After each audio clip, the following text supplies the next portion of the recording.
Unit 1-এর lesson 1 sense of self mister Moti গল্পের যে 5টি প্রশ্ন আছে এই প্রশ্নের উত্তর দিব এবং সুন্দর করে খুব শর্টে উত্তর দিব যাতে তোমরা খুব ভালোভাবে বুঝতে পারো। তো শুরু করা যাক। দেখো প্রশ্নে বলছে যে answer the following question. Why is the rooster called mister Moti? মানে হচ্ছে মোরগটিকে কেন মতি বলে ডাকা হয়?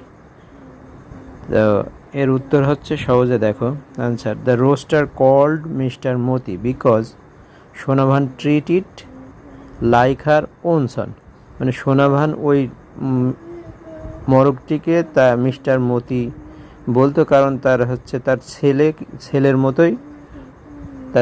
মতোই ওই মোরগটাকে লালন পালন করেছে, মানে হচ্ছে মোরগটিকে বড় করে তুলেছে এই কারণে। তারপর 2 নম্বর প্রশ্নটা দেখো। Is the writer trying to compare the son with the roosters? মানে বলছে ইজ দ্য রাইটার মানে রাইটার লেখক কি হচ্ছে তার ছেলের সাথে ওই মোরগের তুলনা করতে চাচ্ছে? যদি তাই হয় what are the reason for doing so? মানে এর কারণটা কি, কেন কোন কারণে এটা তুলনা করতে চাচ্ছে? তো এর উত্তরটা হচ্ছে ইয়েস।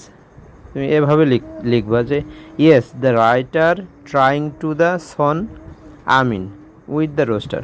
মানে লেখকটি চাচ্ছে তার ছেলে আমিনের সাথে ওই মোরগের তুলনা করতে, কারণ বিকজ বোথ আর স্টাবর্ন, মানে দুইজনই খুবই জেদি, স্ট্রং শক্তিশালী, অ্যান্ড কি স্ট্রং ওয়াইল্ডেড মানে শক্তিশালী, অ্যান্ড ব্রিং প্রাইড মানে দুইজনই কী করে গর্বও বয়ে নিয়ে আসে এবং সমস্যাও বয়ে নিয়ে আসে সোনাভানের জন্য।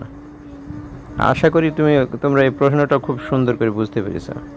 সহজে শর্টে এভাবে লিখলে যতটুকু লিখবা যদি সুন্দর পরিপূর্ণভাবে বানান ভুল না হয় তো মার্ক পরিপূর্ণ পাবা। বড় করে লেখার দরকার নেই। Why is the story a Bangladeshi story? 3 নম্বর প্রশ্নে কী বলছে দেখো। Why is the story a Bangladeshi? কেন এই গল্পটি বাংলাদেশি গল্প? Which war refer to in the story? বলছে কেন এই গল্পটি বাংলাদেশি গল্প আর কোন যুদ্ধটি এই গল্পে উল্লেখ করা হয়েছে? রিফার টু মানে উল্লেখ করা হয়েছে এই গল্পে। দেখো অ্যান্সারটা সহজে 3 লাইনের ভেতর করে দিছি। বিকজ মানে প্রথমটা দেখো, because the story is set in a Bangladeshi rural cultural elements like cook fighting, dead juice etc. এর থেকে আর বেশি লেখার দরকার নেই। কারণ হচ্ছে গল্পটি বাংলাদেশি গ্রাম্য সংস্কৃতির কিছু উপাদান দিয়ে তৈরি করা হয়েছে, যেমন কুক ফাইটিং মোরগ যুদ্ধ এবং হচ্ছে খেজুরের রস এবং ইটিসি দিয়ে দিলে এটা এর প্রথমটার উত্তর হয়ে গেল। এখন পরবর্তী থেকে বলছে which war is refer to in the story? কোন যুদ্ধটাই সেই গল্পে উল্লেখ করা হয়েছে। আমার বেশি কিছু দেওয়ার দরকার নেই, তোমাদের এত কষ্ট করে বেশি কিছু লেখার দরকার নেই, এখানে জাস্ট এটা বসাই দিলেই হয়। Bangladesh liberation war 1971 is refer to in the story. এতটুকুই, এর থেকে বেশি দরকার নেই। কারণ হচ্ছে বাংলাদেশি যুদ্ধ 1971 সালের যে বাংলাদেশের স্বাধীনতা যুদ্ধ এটি উল্লেখ করা হয়েছে এই গল্পে। চলো এবার 4 নম্বর প্রশ্নের উত্তরটা দিই। Do you know what cock fighting is? মানে তুমি কি জানো কুক ফাইটিংটা কী, মানে মোরগ যুদ্ধটা কি, এটা তুমি জানো? দেখো এক কথায় উত্তর দিয়ে দেবে এটারও। এখানে তুমি উত্তর দিবা yes cook fighting is a traditional game.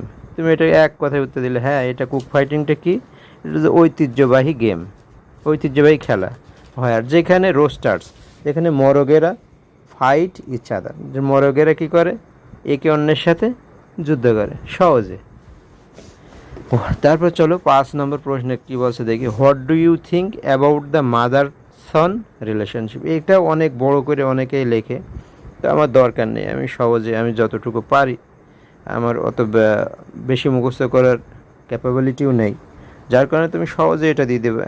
I think the mother son relationship is full of love and sacrifice. এতটুকু দিলেই যথেষ্ট। দেখো এর অর্থ হচ্ছে হ্যাঁ আমি মনে করি মা ছেলের সম্পর্কটা ফুল অফ লাভ, মানে ভালোবাসায় পরিপূর্ণ এবং উৎসর্গে পরিপূর্ণ একে অন্যের জন্য। এতটুকুই আজকে এই পর্যন্তই। এর পরবর্তীতে তোমাদের জন্য বি সি ডি এর বিস্তারিত